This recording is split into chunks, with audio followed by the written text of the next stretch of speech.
Now, what about when we have quadratic equations with the leading coefficient greater than 1, such as these 6 examples?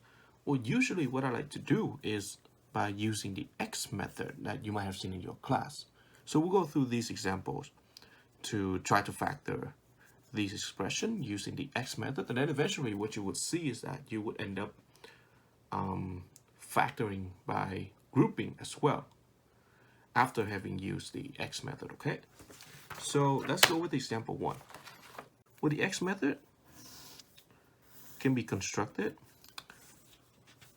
by taking the product of the leading coefficient and the constant and put it in this spot. So leading coefficient is 6, multiplying the constant 6. So 6 times 6 equals to 36.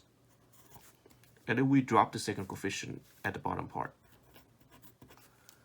Now, what are two numbers on the side here that multiply together, that multiply together to give us back 36, but also added together to give us back 37? Well, easily. What if we take positive 36 and positive 1?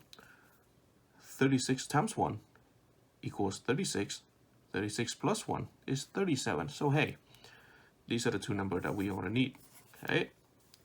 So this expression using the information that we have here can be written as keeping 6x squared, keeping the plus 6, the constant plus 6, and then we drop these two in the middle. Now, how do we write these two in the middle? Of course, we don't just write 36 plus 1. We have to write 36 multiply x and then plus 1 also multiplying the x. Now with the 4 terms, 1, 2, 3, 4, we can go ahead and start, continue factoring, but using the grouping method instead. So factoring by grouping, well, we group these two together and we group these two together. So think of the side in the middle as a quote-unquote separator of these two, of the first two terms and the last two terms.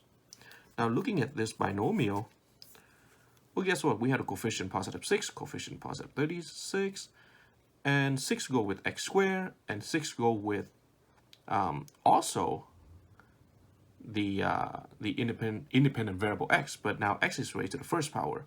But hey, in the previous examples, we said that every time when all the coefficients have the common variable, we factor out the variable with the lowest exponential power, so it's just the x.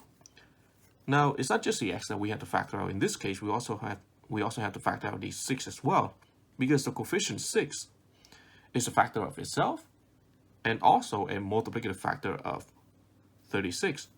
So we factor out a 6. After we factor out 6x from 6x squared, we're left with just x.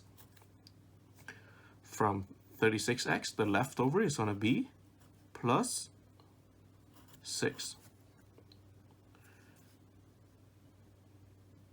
And then for this one, we cannot do anything with it, so we got to bring it down. So we bring down x plus 6. But hey, guess what? We got 6x times x plus 6 plus the invisible positive 1 times x plus 6. Well, we factor out these two. Bring them to the outside. So factoring out x plus 6, we're left with just 6x plus 1.